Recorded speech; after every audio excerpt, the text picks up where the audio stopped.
ভাবুন, বিশ্বকাপের সবচেয়ে গুরুত্বপূর্ণ ম্যাচ জয়ের জন্য দরকার মাত্র কয়েক মিনিট ধরে রাখা। দর্শকরা উদযাপনে প্রস্তুতি নিচ্ছে, খেলোয়াড়রা বিশ্বাস করতে শুরু করছে জয় এখন সময়ের অপেক্ষা মাত্র। কিন্তু ঠিক তখনই ঘটে একটি ভুল, মাত্র কয়েক সেকেন্ডের অসতর্কতা, একটি ভুল সিদ্ধান্ত কিংবা সামান্য মনোযোগের ঘাটতি, আর সেই এক ভুলেই ভেঙে যায় পুরো স্বপ্ন।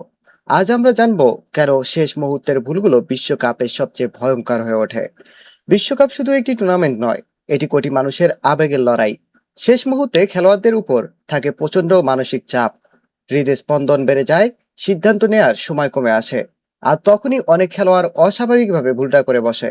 এই অবস্থায় কিছু ভুল পাস, কিছু ভুল শট অথবা একটি ভুল রক্ষণই ম্যাচের মোড় ঘুরিয়ে দিতে পারে।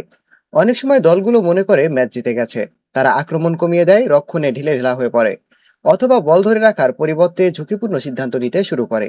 কিন্তু বিশ্বকাপের মঞ্চে প্রতিটি পক্ষই হাল ছাড়ে কথা বলে না। একটি সুযোগ পেলেই তারা একটি সুযোগ পেলেই তারা ম্যাচে ফিরে আসতে পারে, আর সেই সুযোগটাই তৈরি হয় আত্মতুষ্টির কারণে। বিশ্বকাপের ইতিহাসে অসংখ্য ম্যাচ রয়েছে যেখানে পুরো ম্যাচ ভালো খেলার পরেও শেষ মুহূর্তে একটি ভুল কিছুটা শেষ করে দিয়েছে। কখনো কখনো গোলরক্ষকের ভুল, কখনো ডিফেন্ডারের ভুল, আবার কখনো অধিনায়কের ভুল সিদ্ধান্ত পুরো 90 মিনিটের পরিশ্রমকে বিধা বানিয়ে দেয়।